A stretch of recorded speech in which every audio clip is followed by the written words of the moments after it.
మరి ఏ విధంగా భారతీయ జనతా పార్టీతో తాతాలాడిందో అందరూ ఈ రాష్ట్ర ప్రధానికి అందరూ కూడా చూసే ఉంటారు, తెలుసుకుని ఉంటారు. ఒత్తిడి చేసుకోవడం, ఓ పార్టీని కలిగి ఉండడం ప్రజాస్వామ్యంలో సహజం. కానీ ఈ రకంగా ఎంపర్లు ఆడుకుని కొత్త వాళ్ళైతే అలాగే కాదు. 14 సంవత్సరాలు ముఖ్యమంత్రి చేసిన చంద్రబాబు నాయుడు ఈ రాష్ట్రంలో నేను ఈ కార్యక్రమం చేశానని చెప్పుకోవడానికి లేక ఆ గుమ్మం ఈ గుమ్మం తిరుక్కుంటూ ఇవాళ అది చూస్తుంటే రాష్ట్ర ప్రధానికానికి జగస్ఫురంగా ఉంది.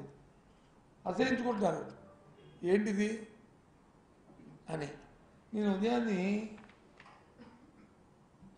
ఒకరు వచ్చి ఎవరు నాకు ఒక వీడియో పెట్టారు. ఉదయాన్నే ఉదయం వీడియో చూశాను. ఏంట్రో ఇదేంటిది అని చూస్తే భారతీయ జనతా పార్టీ నాయకులు మన ఆంధ్రుడు కాకపోయినా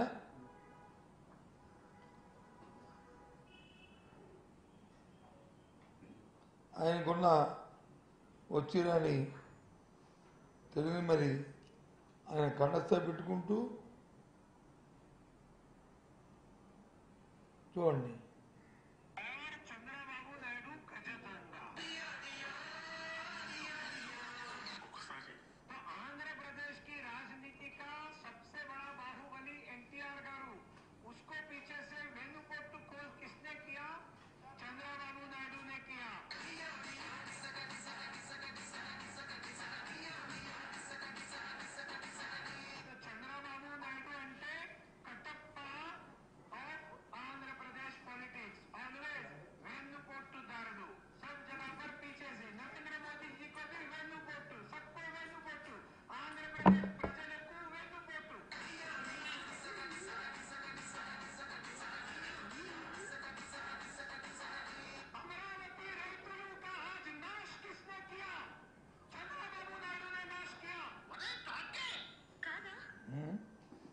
చూసాం కదా మనం, ఇది నేను చెప్పిన మాటలా. ఏ రకంగా ప్రజలు ఏ రకంగా ఏమనుకుంటారో అండ్ ఆంధ్ర రాష్ట్రంలో 5 కోట్ల మంది ప్రజలు పిచ్చివాళ్ళు అనుకుంటారో ఆలోచించేయండి.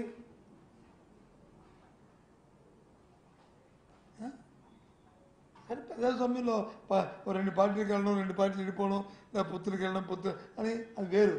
ఇదంతా ఎప్పుడు ఒక 3 నెలల కింద జరిగిన సంఘటనలు.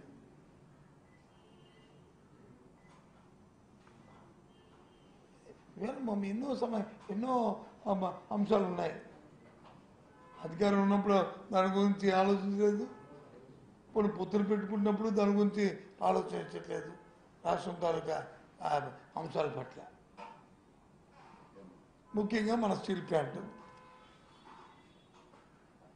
ఈ పొత్తులు పెట్టుకున్నారు కదా. ఇప్పుడు రేపు రెండో ఎప్పుడో మరి భారతీయ జనతా పార్టీ నాయకత్వం అలాగే మరి వాళ్ళతో పొత్తు పెట్టుకున్న చంద్రబాబు నాయుడు అందరూ వస్తారు కదా వైజాగ్ పట్టణానికి. మరి స్టీల్ ప్లాంట్ గురించి ఏం చేస్తారో చెప్పానండి.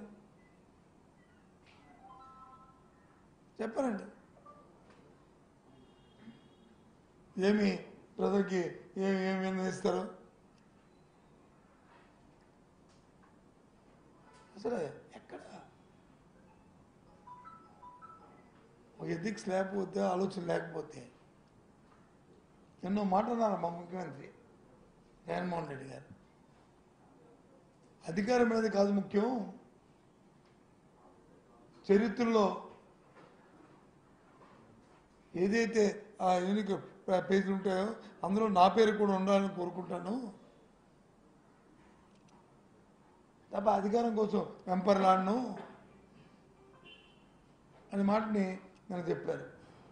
దాన్ని వక్రీకరించుకొని బతికి వచ్చి ఏదోదో పాపం అమాయకంగా ప్రజలు అమాయకం అనుకుంటున్నారా? అది ఛాలెంజ్.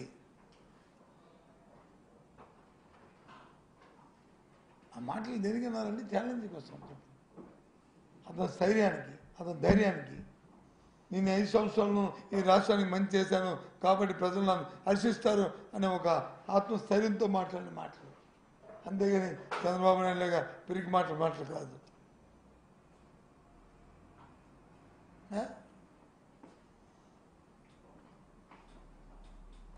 చెప్పండి. కాబట్టి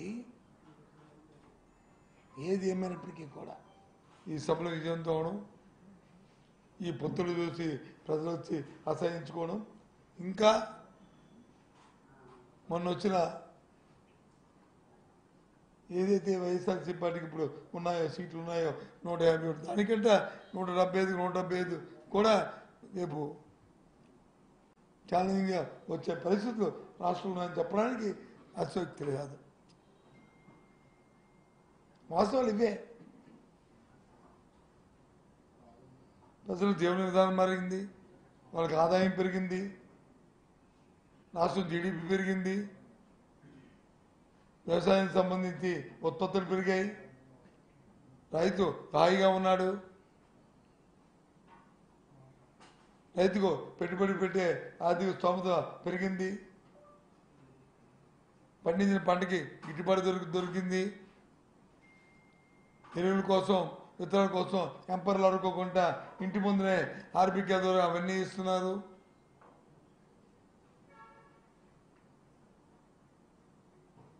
అన్ని వర్గాలకు కూడా ఇవ్వాలి. ఏదైతే సచివాలయం వ్యవస్థ తీసుకొచ్చిన తర్వాత గ్రామాల్లో అయితే మరి ఇంటి ముంగిడికే పరిపాలన వచ్చింది. ఊరు దాటి వెళ్ళకంట అన్ని అంశాలు కూడా, అన్ని కార్యక్రమాలు కూడా ఆ సచివాలయం జరుగుతున్నాయి. వాళ్ళ పిల్లలు